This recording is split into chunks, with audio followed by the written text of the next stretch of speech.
Hello friends, and welcome to our second class of the Intermediate Spring 2010 Rabash articles. I think I got it. You got it. Yeah. My name is Yigal Zahavi. My name is Richard Chan. And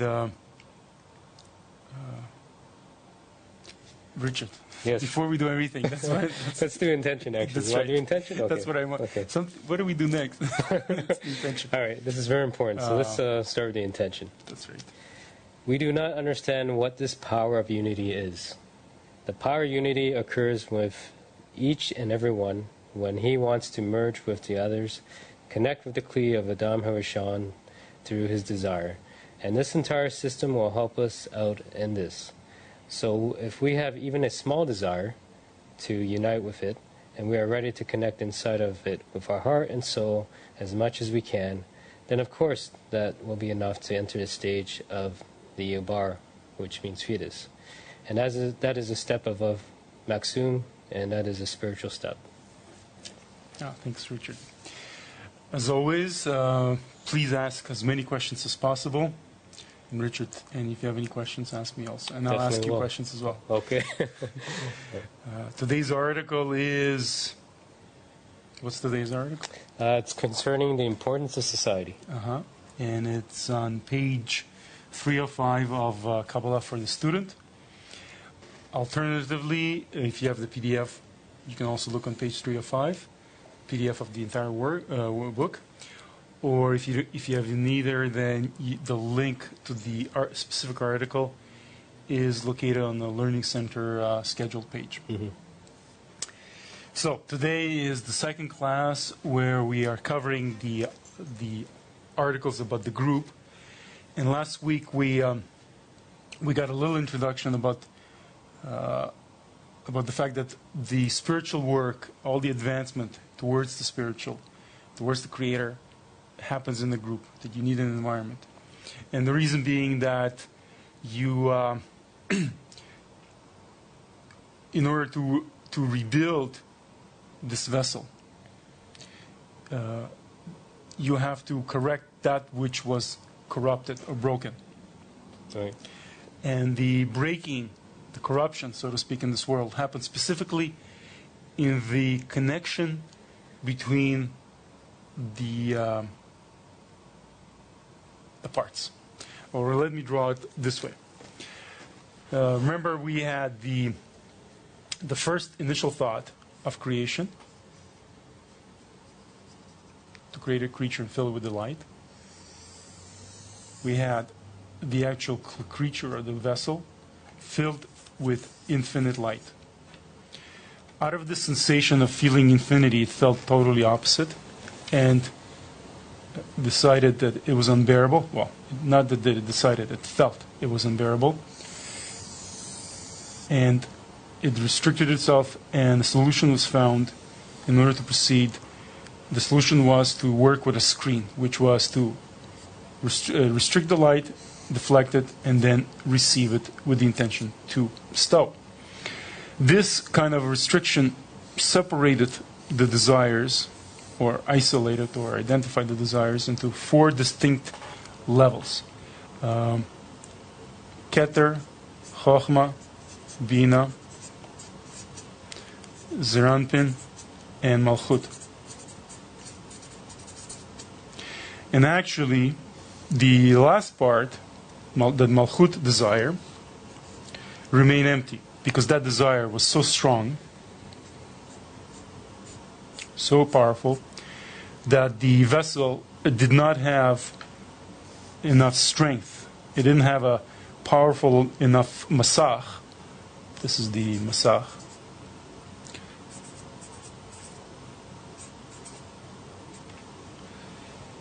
Powerful enough masach or anti-egotistical force to receive the light in the part of Malchut. One point that we should emphasize is that this part, this Bina, is a pure, sort of, relatively speaking, pure property of the Creator.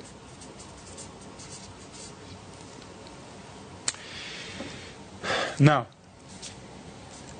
the picture could not remain in this, the system could not remain in this kind of state because Malchut remained empty, and actually this makes up a very substantial part of the Kli. So the purpose of creation could not be fulfilled.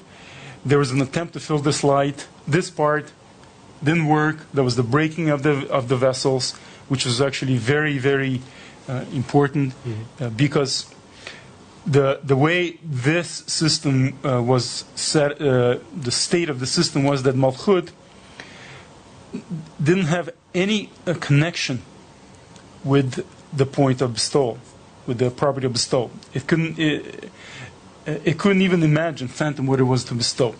And after the breaking, the two properties, Bina and Malchut, were mixed up.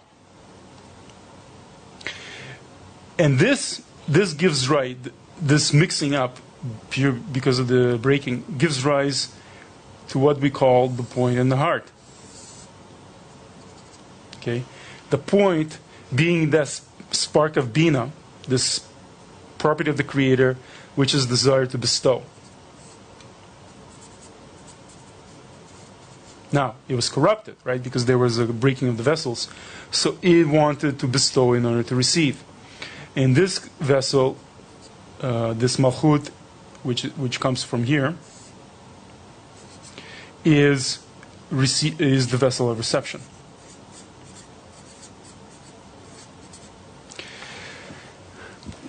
And in this state of total, in a state of total shattering of the vessels, what we have a situation where the vessel is all these desires are mixed up, and they are all separated.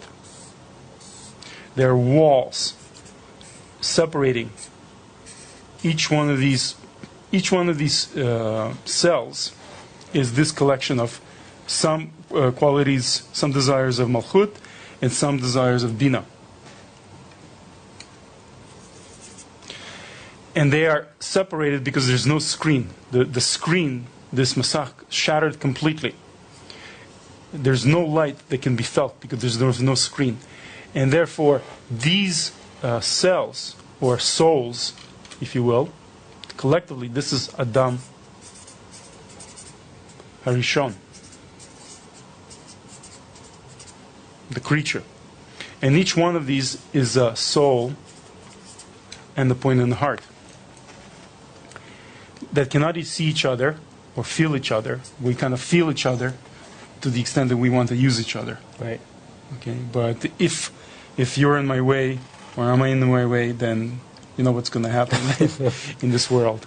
Yeah. We know how it works. So our job is to take these points in the heart and grow them and rebuild these walls or erect screens between us, connect between us, and out of that we begin to recreate the creature and begin to feel the light. So that's why we need the group. A, we need that force to reunite, and B, we need other people's points in the heart to unite them, to connect to ours, because in that connection, only in that particular connection between these points, do we feel the light. Okay? So that's why the group is the place where everything happens. All the action is within the group. Where you begin to correct and where you get the strength, the power. And how do we get the power? We get the power through the influence. The group exerts its influence on us in terms of giving us the desire to pursue this particular point in the heart. So now, in effect, the class title is concerning the importance of society, but actually it's more precisely the topic has to do with how the society influences you. Richard, did you want to say something? We actually got a question already. Okay, is it relevant? I hope it is. I mean, We can ask it. Let's see. We got Anna from Argentina. Hi, Anna. For being a woman, well, I have to stop studying Kabbalah since the scope is reserved only to the men. What do I do with my desire for spirituality? Why is the scope reserved for men? I don't understand. I guess maybe.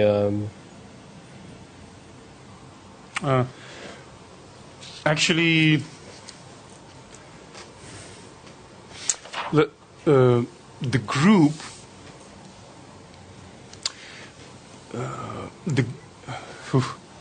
the group, or the soul, consists of two parts.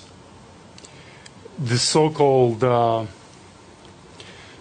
don't want to go to much detail, the so-called male parts and the female parts. Now, in the spiritual, the male and female parts are completely different from what we understand them to be in this world. Whenever you hear the word male, it's the property of bestowal. Whenever you hear the word female, it's the property of reception. Now, a very important concept to keep in mind is that you absolutely need these two, this point and the heart. In effect, this point and the heart doesn't come directly from Bina, it comes from Zerampin. Okay, Zerampin has sort of the property, it's the intermediary step. Mm-hmm. And the actual corruption happens in Zerampin and Malchut. Zerampin is associated with the male part, and Malchut is associated with the female part. The female part is that desire to receive, and Zerampin represents that property of bestowal. And you absolutely have to have both of them.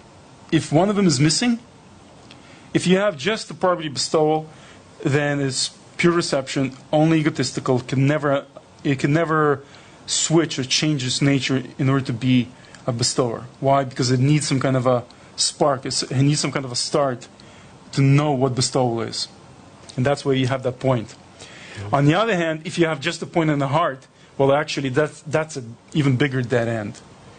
If you have just Zerampin, it's a complete dead end because all you have is the property of bestowal, which means, here, take this, I don't want it. You want, take this, no, I don't want it. It doesn't want anything. That's the pure property of bestowal. And we know with that, you can never attain the purpose of creation.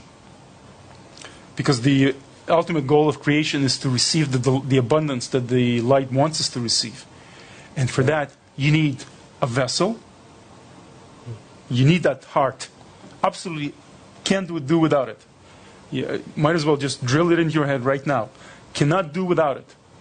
You have to have that desire to receive, and you have to have the point in the heart, which is a property bestowal. Only those two, when those two are combined, that's the real soul. And when the light begins to illuminate them, it excites them, it brings them life again, and together, combined, and together they begin to work in unison in order to receive the light. And that's the male and female. Okay, so I don't know where you got that idea that women are not part of attainment. The women attain just as much as the men. The connection is a little bit different, but the perception of the light is absolutely the same. Every single part of this kli, at the end, receives exactly the same attainment. If any single part has less attainment than the other, it's not perfection, and it's not complete. Right. So please drop this idea that women have to stop studying or whatever. So there's physical groups for women. Yeah. There are groups for women. Yeah. Yeah. Yeah. Okay. Definitely. Okay. They don't. The methodology is a little bit different, but right. The inner work is the same, and the attainment is the same. Okay. We have, okay. We went a little bit on a tangent there, but hopefully we cleared that up for now. Why don't we just begin reading this article, because it's a very important topic. Okay. So again, it's page 305 concerning the importance of society. It is known that since man is always among people who have no connection to the work on the path of truth, but to the contrary, always resist those who walk on the path of truth. And since people's thoughts mingle the views of those who oppose the path of truth, permeate those with some desire to walk on the path of truth.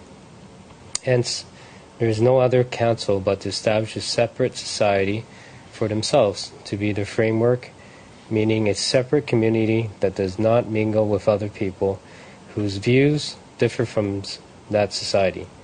And they should constantly evoke in themselves the issue of the purpose of society, so they will not follow the majority, because following the majority is our nature. Before we continue reading this, we need to clarify what a group is in the Kabbalistic sense, or what Rabash here calls the society.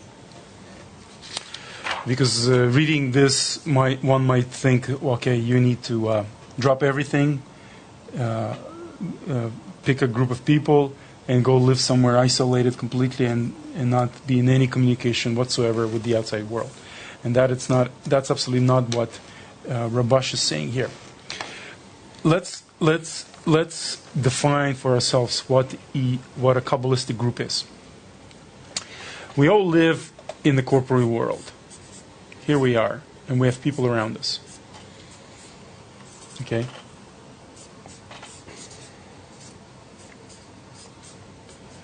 Forgive my art, drawing skills. Looks good. It's better than mine. Okay. This is you. This is each one of us, okay? You. You have a point in the heart. Now, you are here studying with others, and you see their physical body. Now, from what we are studying and the material that we're covering, you infer that they're here because of the same reason as you are, which is the attainment of the Creator, adhesion with the Creator. Therefore, they have a point in the heart. You may not feel it yet, but you can infer it. Okay? Now, each one has this point in the heart. In last week's class, we covered that there is a complete separation between the spiritual and corporeal. It's not that these are different realities, different broadcasts, if you will. It's the same reality, it's a perception. We perceive the spiritual and we perceive the corporeal. Because there is no screen yet, we cannot really perceive the spiritual. Okay? And there is a complete separation. The group, the Kabbalistic group, is this particular connection. Above our ego. Here it's all ego. You see your friends, you don't like how they look, you don't like their character, how they speak, whatever it is, all the reasons that you can come up with why you don't like others, it's irrelevant. It's actually set up. It's a setup. It's a theater by the Creator in order to give you room to work, go above this perception, this corporeal perception, because it's painted for you this way by your ego. Right. And connect purely to this point in the heart, which is the spark of the Creator. The Creator has effectively put a substitute for Himself. Because it would be very, very easy to work directly for the Creator. It's very easy to work for someone who is greater than you are.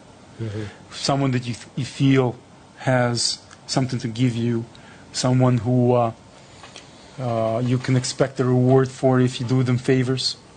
So that's why the Creator concealed Himself in the others. And basically, what the Creator has said, He has created this system for us, called the group, and said, okay, you want to attain me? Please do. More than welcome. To do it, we need to have equivalence of form. To have equivalence of form, you have to be able to bestow like I do. to really be able to bestow like I do, you need to practice and actually try this action of bestowal in a very neutral way, not so that you can't see me, in a concealed way. Mm-hmm. And that's what the group is. So if you can ignore this, not ignore, overcome this, there's no problems with this. But focus on the points in the heart. Care about others in this respect. It's a sort of a virtual space, disconnected from our corporeal bodies.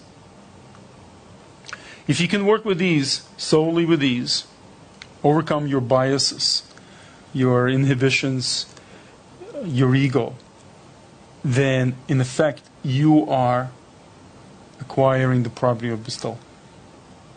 Now, this is hard. This is what he's saying here. It's very hard to do this. It's against our nature. Because why?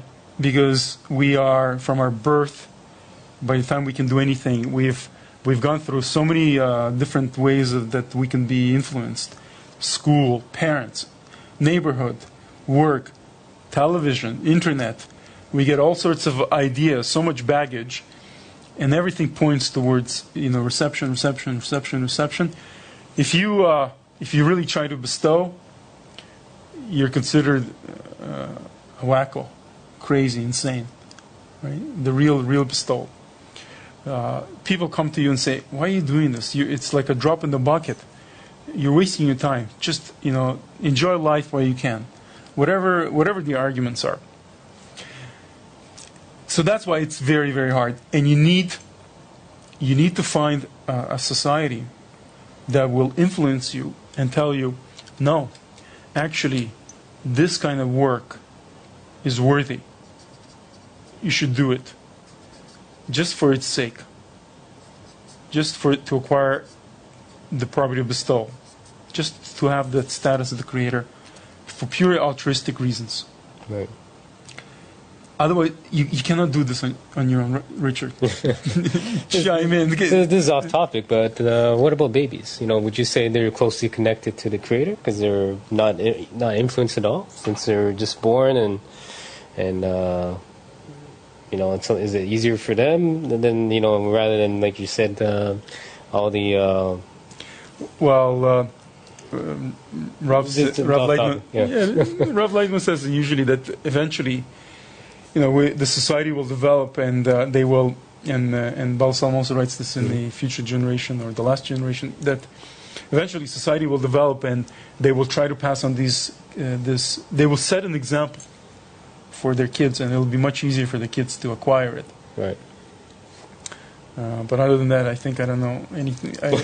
I'm going to stop here. Okay. So that's why we cannot do anything. We're influenced from every direction, fashion, whatever it is that you want, style, morals. Morals change all the time, again, because of society.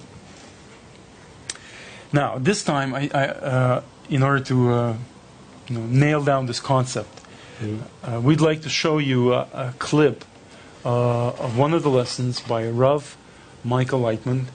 It's a lesson on this article from June the 6th, 2010, where he kind of talks a little bit about how we're influenced by society.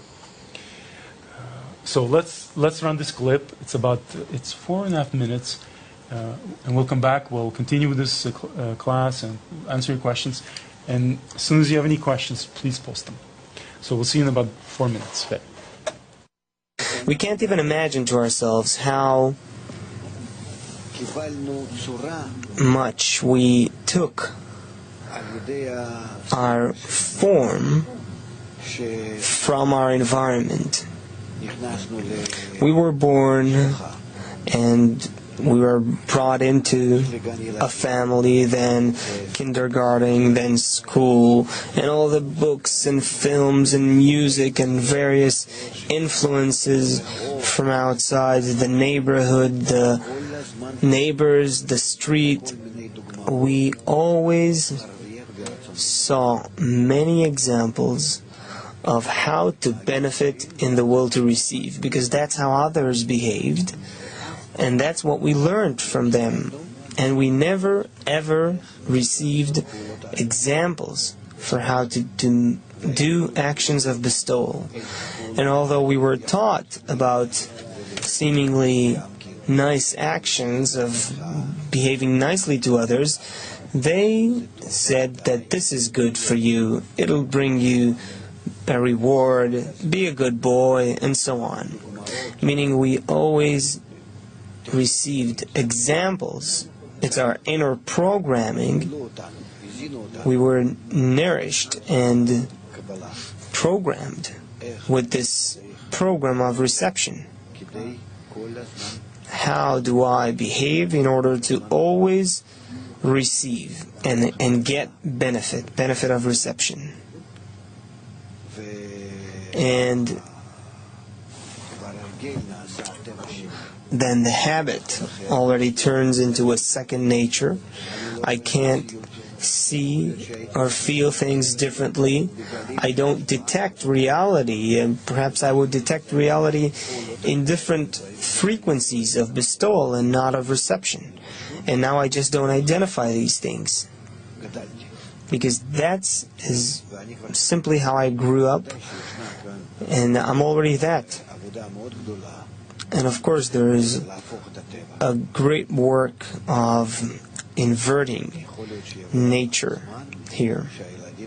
And perhaps there will come a time when children will grow in a different way, in an environment of teachers and parents and relatives and generally a great society of surroundings that will work differently on them and between themselves and on the children. But we already got in our childhood and in all our years of life only examples for how to benefit, how to use our ego. So now building a different environment and behaving differently in it, trying to change ourselves by it is very hard. Very hard. There's an upper force that helps, that sends you its upper light that you need to equip yourself with and influence yourself. But the changes are still very hard on purpose, in order for us to see the advantage of light out of the darkness, to see all those contrasting forms of reception and bestowal in ourselves and the Creator. On the one hand, we stay ourselves, the will to receive. On the other hand, in our actions, we are as if the will to bestow. We have the intention to bestow. So it turns out that we do not get cancelled, and yet we are similar to the Creator. That is practically the goal of this world and the way we are in it. We can't. Welcome back. I have a story about being influenced. I remember many, many years ago, this is a long time ago, at work, everybody, the guys that I used to hang out at work were very much into baseball. And lo and behold, within a couple of months, when they came and we started socializing, at lunch, whatever, I became a complete baseball nut. It was, looking back, I'm surprised that I was able to be influenced so easily and so completely. It was unbelievable. I was reading books and watching television, radio. Anywhere I went, if there was a baseball game on, I would have to have a radio with me. It was unbelievable.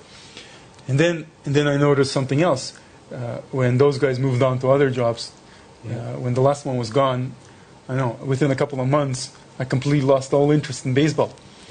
So it's a very, very good example of how we are influenced. And actually, it's a good exercise to to try. And this is one of the exercises that we were going to tell you at the end of the class.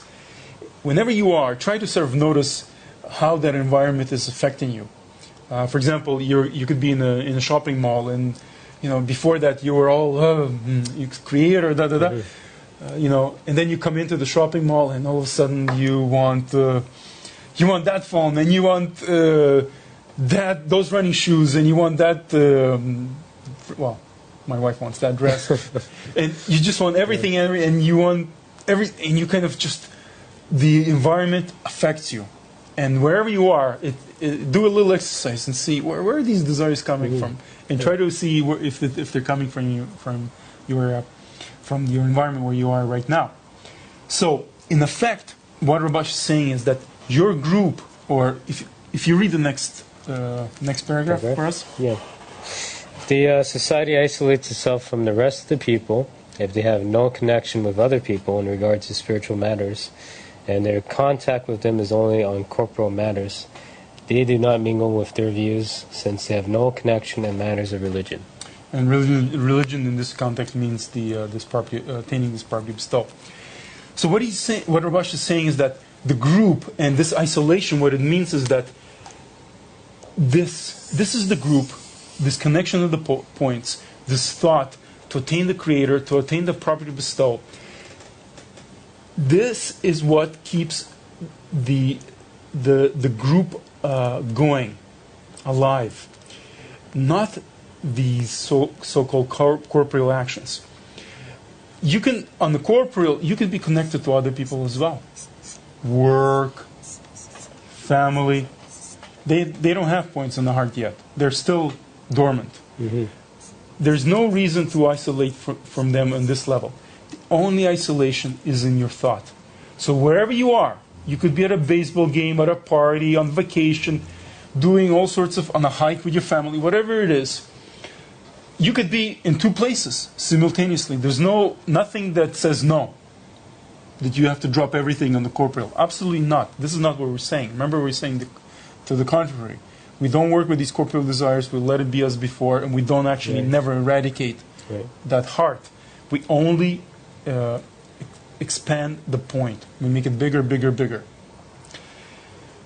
So wherever you are, you can be in two places. In the corporeal sense, wherever you are. And in your heart, you can be with your friends in that thought of the common goal with the Creator. There's no reason that one needs to eliminate the other. Right. Often, for example, at work, you could be, so if the work is really involved, yes, you have to focus on the work. But sometimes you're doing some repetitive stuff, for example, you can still think about two things. Mm-hmm. Your body is just sort of like working on the assembly line, and your mind is in a completely different world. And that's what it means by worlds. It's where your mind is, where your intention, where your thought is, to want to connect with the points in the heart. It's a virtual space above the corporeal bodies. That's the group, and that's what we focus on. And in the corporeal, we try not to change anything unless you really have a strong desire through your point in the heart that you want to alter something in the corporeal. But there's no such thing as begin to, we have to completely eradicate the corporeal. Sorry. No. Any questions? We got tons of questions. Okay, let's do it. Which is good. Okay, so we'll start with, let's go all the way back up here to the list. From Victor from Homestead. Hi, Victor. Hi, Victor. Is the Maxim created by the group, or is it something we each do individually? It's actually your attitude towards others. It's this here. This attitude here. So you don't care where your friend. Well, you do care where your friends are. But as far as you're concerned, it could be a person who's just started studying a month ago, or it could be a veteran who studied 5 years more than you. That you don't focus on that corporeal aspect of it. We strictly focus on the point in the heart. And depending on your effort, on how much you try to connect to that other's desire and nurture and support it, that that desire to bestow, that gives rise, that's the fetus, so to speak, that what we read of the masom. Okay, so it's within you. You get the strength from the group to pursue that desire. That force that you need in order to pursue that desire comes only from the group. You don't have it, but you still need that. You need your effort. You need to put in your effort. And actually, to be more precise, this is exactly where the freedom of choice exists. There is no freedom of choice nowhere else. You don't have freedom of choice in terms of what tie you wear to work today, or what drink you choose, a Coke or a Pepsi. Right? It's actually all predetermined by your desire that's given from above. But the freedom of choice is exercised when the two options are neutral, are equal. Right? For example, a crude example, if the Coke and the Pepsi are absolutely the same to you, it doesn't make any difference. So in this respect, if the spiritual and the corporeal are sort of weigh the same to you, because if one weighs more, then your ego takes over. Yeah. Woof, let's go. Right? Foot on the pedal, and away you go. But if it's kind of hanging in the balance, why would it hang in the balance? We'll talk about it later. But if there's a little this hanging in the balance, then you have freedom of choice. And your first step, your first action of freedom of choice is actually when you decide to be part of a society that Rabash is talking about. Right. Yeah. That's the first step. And then it's constantly, your ego grows and you say, well, what do you mean I have to bestow to my friends? What does that mean I have to care for my friends? I should care more for them to cross the masom than me, for them to attain spirituality above my need to attain spirituality. I can't do that. No way. That's your ego. That's your opposition to the property of bestow. Remember, the Creator left and said, you want to attain me, you have to work with your friends. Right. And here, this is why this methodology is very clear and precise. The group is the image of the Creator, because everybody has that spark of the Creator. This is a very clear place, a laboratory where you can practice bestow, equivalence of form with the Creator. Your attitude towards your friends, of how you feel about them attaining the spiritual, how much you want or willing to work for their spiritual attainment, is precisely the resistance, the revelation of the ego, of evil. That's the corruption. The corruption is being revealed right there in front of you, right. Clear as day. Yeah. You don't have to guess and imagine things where the Creator is. That's where exactly what you need to correct, and you know how to correct it. It's the prayer. Any more? Yeah, a lot more. Good question. Great answer. Zadakim from New Jersey. Equivalence of form is the goal of the group.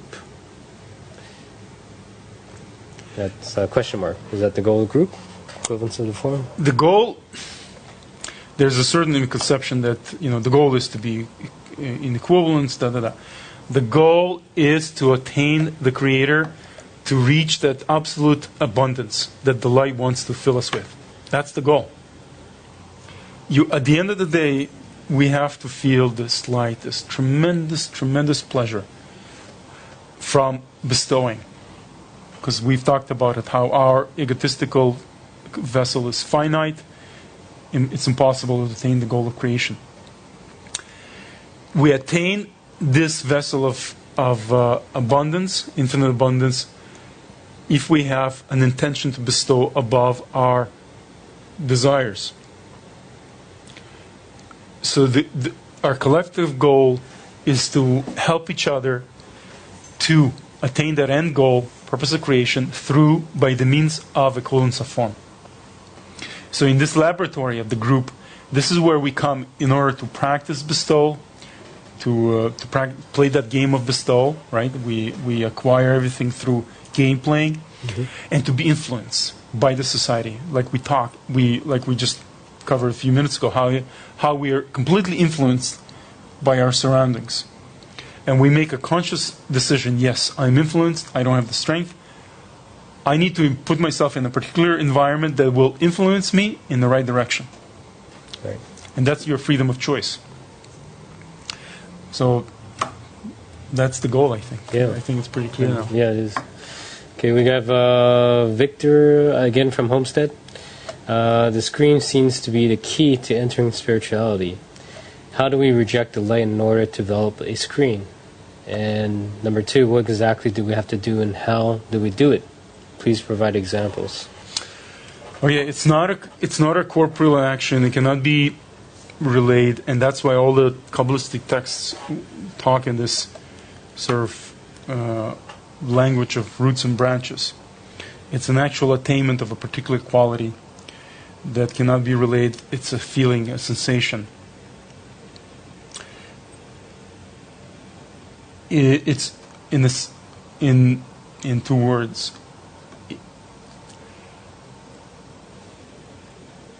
The screen, it's an intention that we acquire through our effort of growing the desire, nurturing the desire of wanting to bestow.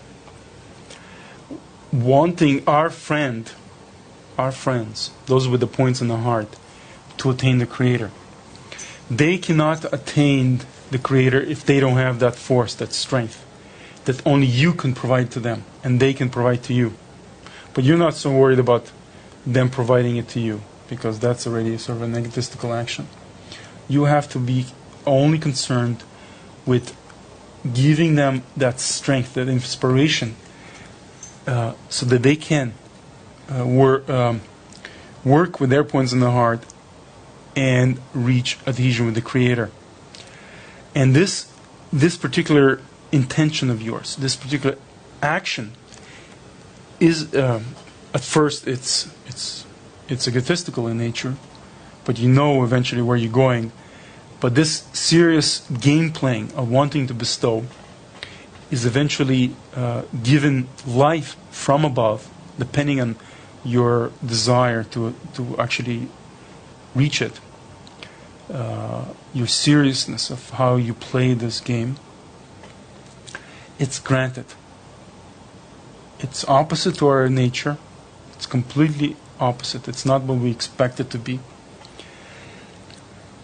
But this particular attitude of wanting the friends to bestow, to feel that light, is your screen. Okay. Yeah. That's the best that I can explain at this stage. Good answer. That's very good. It's not of this world. So it's like in this virtual space. We have Zipper from Chicago. Hi, Zipper. Hi, Zipper. Please give us an example of how we can bestow to the group. Okay, that's a lesson in itself that it's coming up. I think it's in the next class. The next class is going to be concerning the love of friends. From Kabbalah for the student on page 288, and that love of friends. How do you? That's the gate. This connection between your neighbor is called love. That's the glue. That attitude towards them is called love. So we're going to cover, the whole class is going to be dedicated towards that. What's the question again already? That was, give us an example how we can bestow to a group. Very quickly, it's to inspire them. Yeah. Give them inspiration. Absolutely. In a very crude terms, we're going up the mountain. What is the best thing that you can do for your friend? Because the goal is to go up the mountain. Okay, it's when you're on the mountain, your goal is not to what? Reach the top first, or well, the goal is to reach the top. Yeah, right. That's why these people got together and they want to reach the mountain, the peak, right? So it's not, your friend doesn't want to be left out. That's right. He doesn't want to be left out. So if you all of a sudden start giving him $5 or $10 or whatever it is, just a crude example. It's completely useless for your friend. He's on the top of the mountain. He wants to reach the peak. He wants you to give him something that will help him. What is it that you can give him? Oxygen mask to give him strength to go on. We're climbing the mountain towards the spiritual. What is it that propels us? The desire. That force is the desire for the spiritual. If you can inspire your friend, support them by example, there's all sorts of means. By caring internally, you can connect through, you can influence them spiritually through, we'll talk about it, through your thoughts actually, and through physical actions. That's the best thing that you can do for your friend. We'll elaborate about it in future classes. Yeah. Yes. Okay. Let's see here. George from Mexico. Hi, George. Hi, George. Does nullify myself mean that I have to see the merits of my partners and not their flaws? This is what it means. Going back to this diagram, you know your friends have points in the heart, but on the corporeal level, you start thinking, you know what? I really don't like them. I don't like how they look. I don't like how they talk. I don't like their behavior. Why? They're so stupid. I'm so way above them. I'm so advanced. Well, this is the work where you go above these kind of sensations, because this is how the Creator conceals Himself. And if you can go above your own corporeal sort of perceptions, enter your own point in the heart, meaning, no matter what I feel, I want to bestow. And no matter how I see my friend, I don't care. I just want to focus on this point in the heart, because that's the spark of the Creator.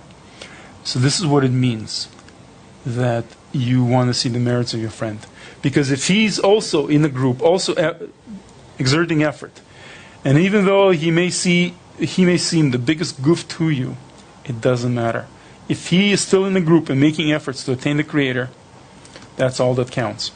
That means he's got the point in the heart, and therefore there is something for you to connect to. Exactly. Yep. Definitely. Okay. Next question. It doesn't mean that if they come and slap you or something that you forgive them. Hopefully not. Yeah. Okay. That's different. Yeah. Okay. We have Adolfo from Mexico City. Hi, Adolfo. Do I feel my friend's point in heart by means of my imagination, by thought, or how do I do it? Well, first of all, you can see that they're exerting efforts. So it's a very, very good inference that they have a point in the heart. And yes, one of the exercises is that you try to focus on their point in the heart, sort of try to imagine what it would mean. And actually, one of the exercises that we're going to leave you with tonight is try to imagine what this virtual space of the points in the heart means, above the corporeal, purely in the desire to bestow. Try to imagine what it means, just, I have all sorts of desires. I see my friends in a particular way. What does it mean to go above this and connect with their point in the heart? Sort of isolate that particular desire, and how would you imagine them being your children? Yeah. We care for our children tremendously, willing to give anything for them. Right. But that's because they're so connected with us, and instinctively there's this egotistical connection to our kids.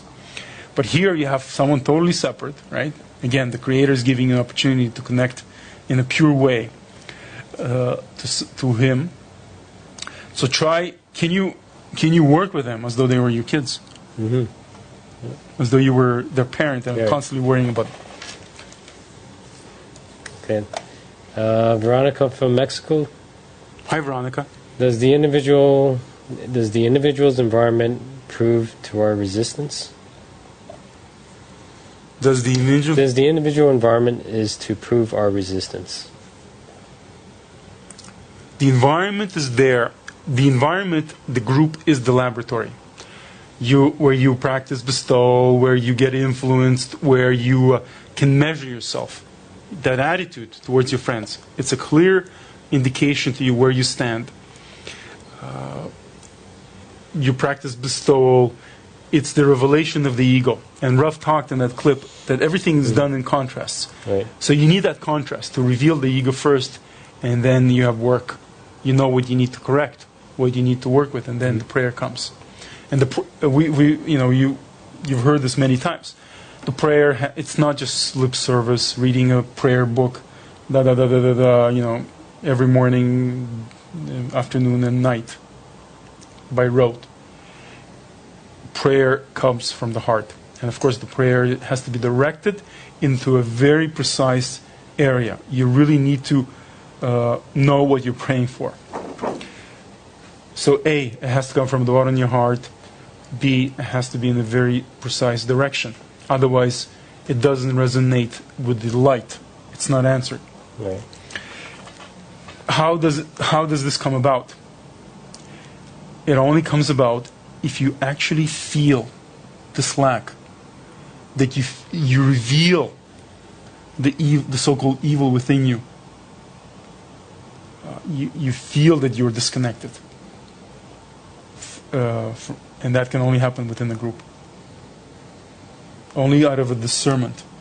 You see side A and you see side B. Yep. This can only happen in this kind of an environment that we are setting up here, which is, if you think about it, unbelievable. Yeah, it is. It is. Okay. You know what? I want to let's show them the clip, the second clip by Rav Leitman from that lesson, where he's talking about again. We want to emphasize where you have to be very clear about it. Where our vessel is, what our work is, precisely, exactly, so we can formulate that prayer. So let's run this other clip. Again, it's from the June 6th, 2010 lesson. We must make the effort to be under the influence of the Creator. Where do I know what the influence of the Creator is from? When I read books, am I under His influence? Nope. Because that all goes through my egoistic filter. And I receive what I feel, what I understand, what I desire. Only, if and only when it comes through the environment, it is called that I'm under the influence of the Creator. Because it is said, I dwell among the nation, meaning within the group, within the collection of souls, that is where we find the upper light, the Creator. And thus, man has no chance on his own. Yes, he reads a book, or he engages in something like circulation, study. On his own, he will not advance. It's possible that he's operating in something for circulation, building, or constructing something, but spiritually he's not advancing. We need to understand this so much. The connection is the vessel for revelation. Yes. What else? There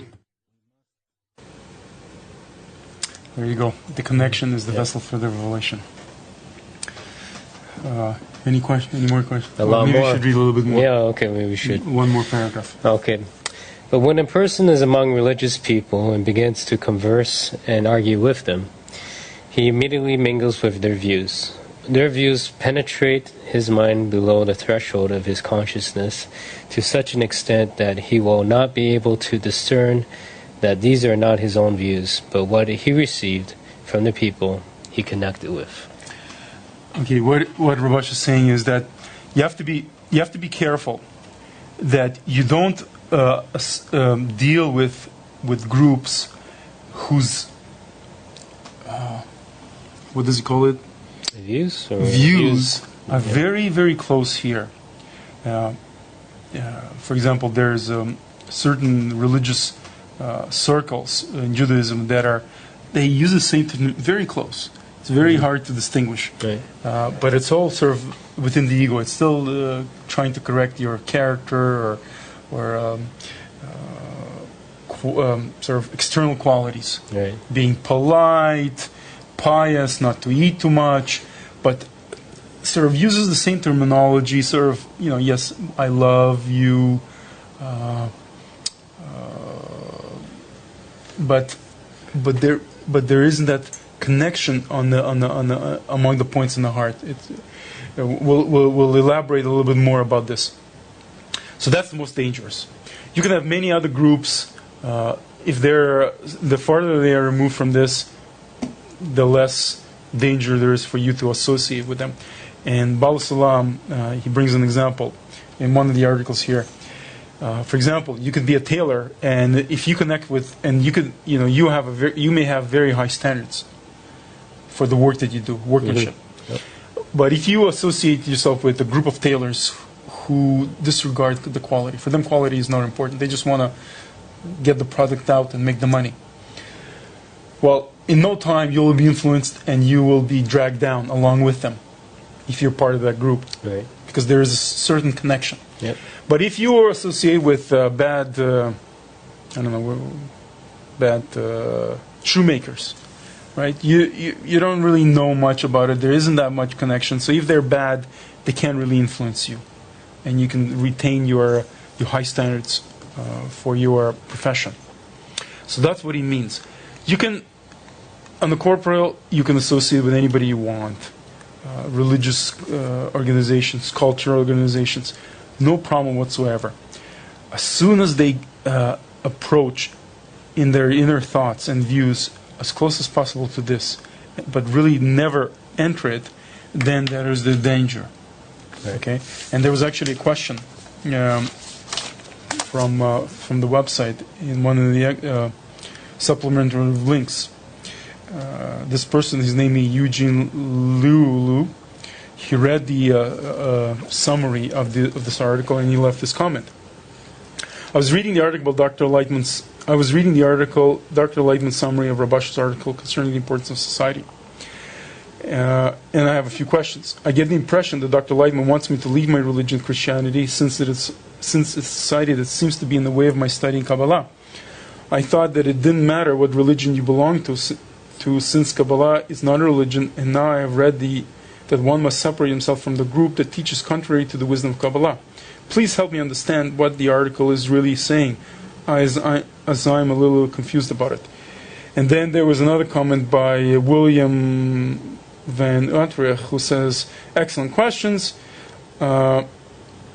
Frankly spoken, I don't understand how you can study the Kabbalah, disregard the Torah and the Talmud. And he goes on to say that you can't study Kabbalah without all the all the observances and rituals of Judaism. Well, actually, you can. You can remain in those cultural organizations because they do talk about love, your fellow man as yourself, and they talk sort of about these concepts of improving yourself. But if you dig deep enough, there's never this connection on between the points on the heart with each other. All of these observances, they dressed in a very cultural background. Whereas Kabbalah is pure intention. It doesn't really. It goes completely about the corporeal. Whatever you think on the corporeal, the revelation of the Creator, that property bestowal, is absolute giving. In other words, if you think about it, if you try to imagine what it is, it's total immersion in the other. Right. When you're immersed in the other, you love them absolutely, and all this baggage of religions does not interfere. Yeah. Because in these religions is always, you have to do it my way. If you don't do my way, you're going to hell, or you're wrong, or whatever it is. We can spend hours and hours on this. This is a pure going behind the scenes, not within the ego, going behind the scenes outside of the ego. Okay, so you can, and Balaslam writes about it, that in the last generation, everybody will remain in their culture and their religions and follow their traditions, because it absolutely doesn't mean, you can be in these two places. Yeah. You can be in church, but in your heart you could be in the highest world where you want to bestow. It's a good question. We got Rob from Kentucky. Hey, Rob. Hi, Rob. Are we sidestepping the ego? We're going above it, if that's what you mean. I think so, yeah. You have the ego, it awakens within you, okay, and the ego is not like, I want to eat, I want the car, I want a vacation. That's not ego. The ego is in relations to others. And again, you can only reveal it in the group, and then you go above it. Exactly. It flares up. Yeah. You need it. You need it because it's the stepping. Mm-hmm. It's the step. If you don't have that step in front of you, you cannot rise. Yeah. So you need that next level of ego, and then you step above it, and want to unite above that newly revealed ego. That's right. Okay, we got Erica. How do we manage our desires, our want for family, life, love? Will those go away as we attain the spirituality? You can live in two worlds. You still love, you still have family, you still all have all those things. The corporeal does not disappear. Only at the very, very end, when everybody's 100% corrected, then we live purely in this realm. Till then, we live in both worlds, in the five sensors and in the spiritual. Okay? They still remain with us. Yep. As long as there's any part of the ego that's not corrected, we have the five sensors, and we live in both worlds. Okay.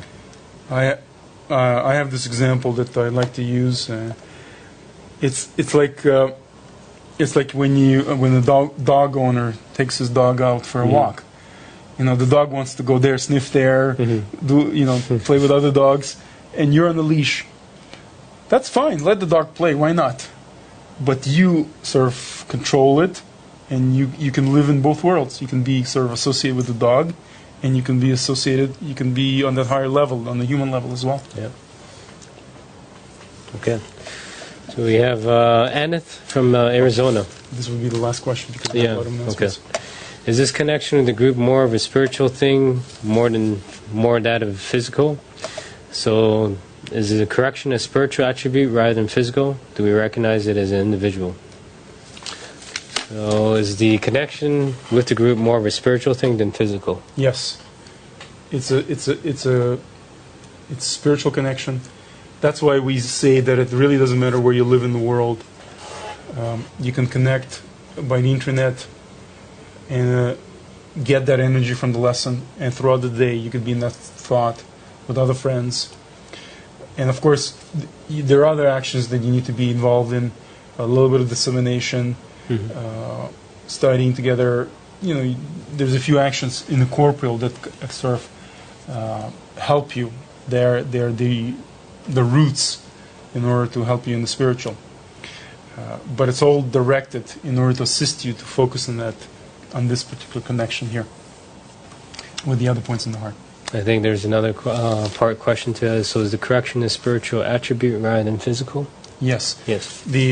The sensation of the light is not felt in the five sensors. So it's not something that we're going to sort of see with our eyes, hear with our ears, smell, and it's not part of our own imagination. It's a completely new quality. So therefore, we will have to acquire a new nature. Totally different nature, on the level of, let's say, a rock versus a plant. Right? A rock is just, that property is totally dead. Yeah. And a plant, for example, already has attributes of growth, photosynthesis, it can process these chemicals, a completely different level of existence. So that's what in Kabbalah what they mean in the level of speaking is that completely totally different quality of different nature, and within that nature we feel. So therefore we cannot even fantasize what that light is in when we're still only with the corporeal sensations. Okay. Richard, I would like to read some Sure, announcements yeah. before we answer any questions. If we don't get to your answers, and there's a lot of them and they're very good, please post them on the forum. So your next class is going to be on Sunday for the preparation for the study of the Zohar. We apologize for the technical difficulties of last Sunday, and we encourage you to, if you were not able to connect live, to download the lesson from the archives. And the Sunday class will be 5 p.m. Eastern Daylight Time, and which is 9 p.m. GMT. It's one class for both regions. The course schedule has been updated, so you can find all the reading materials for both the articles of Rabash and the prep for the Zohar class on it. So please go for the Sunday class, and for next Wednesday class, you can go to the site and download the material to watch, pre-watch, read for next class. We hope you have made your plans to participate in the Mega Congress. Very important, because we talked about all this group laboratory. So you'll get a very first taste of what this lab work is all about, the initial work. And so the Mega Congress is on July 23rd to the 25th. It's not too late to register if you have not done so, and to find out if there's any groups in your area that can host you. You can do it physically with a group or virtually. To find a location nearest you, please go or register virtually, whatever. Go to www.kabbalah.info and click on the Mega Congress link. You'll find the schedule there, locations, and other information. And if you can connect to a physical group, if you can't get to a physical group, you can still participate virtually along with in the entire world click. Also, our next fundamentals course, summer 2010, the one that you just completed 2 weeks before, there will be another course starting on Wednesday, August the 4th. So if you have any friends or family who you know are interested, please direct them to our learning center, and you know the site, www.kabbalahlearningcenter.info. Okay, now regarding the TV channel, there's not going to be a show. Where's that? There's not going to be a show right after this class, but there will be one at 11 p.m. tonight. So that would be after Rav Lightman's class. So right after this, you can go to Rav Lightman's class on TV on www.cub.tv. Let me write this down. TV.kabbalah.info. Cub.tv. Oh, that's for Rav Lightman's class. Right after this, okay, and then at 11 after this class, go to tv.kabbalah.info, and we have, so that's 11 p.m. Eastern on this channel, Kabbalah.info. We have for you Generation Z, a fun 1-hour live show all about the bond that connects you and your friends from around the world who study and apply the wisdom of Kabbalah. Talk, music, and more. Be part of the action. You can call in, send in instant messages or video messages with the easy to use interface on the site. Generation Z, tonight at 11 p.m. Eastern on the Kabbalah channel. It's run by our very, very good friend Andrew Martin. Yes. Okay, we still have 5 minutes. So, just to remind you about the exercises for next week. Exercise number 1. Try to see within you how the society is influencing us. where your thoughts are coming from. Do you want to be in your thoughts? Okay, what can you do about them? How can you switch your thoughts in order to be this collective group thought? Okay, so just try to sort of measure yourself. Second exercise is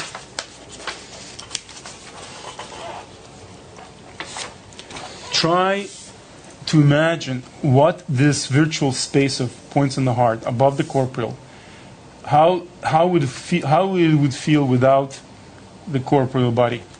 How would you, if you had no corporeal body, how would you connect to your friends? Imagine you're in this isolation tank. Have you ever tried those? Yeah. You did? Yeah, I did. Okay, I haven't. I've read about them. I'm too scared to enter them. It's okay. My ego will not let me. So imagine you're in this suspended animation. You only have your mind to work with. Yeah. Okay. So how you perceive your own point in the heart? How you find the points in the heart in your friends? How you connect to them? Okay. That's the exercise. Maybe we have I think 1 or 2 minutes. Last question. Yeah. Back to Aneth, when we went back to spiritual more than physical, correction is spiritual. Do we recognize it as an individual? That was the last part. So you recognize what as an individual? I guess the correction as a spiritual to physical. Is that more of an individual, or is it with a group? I guess maybe that's what it means. I don't know.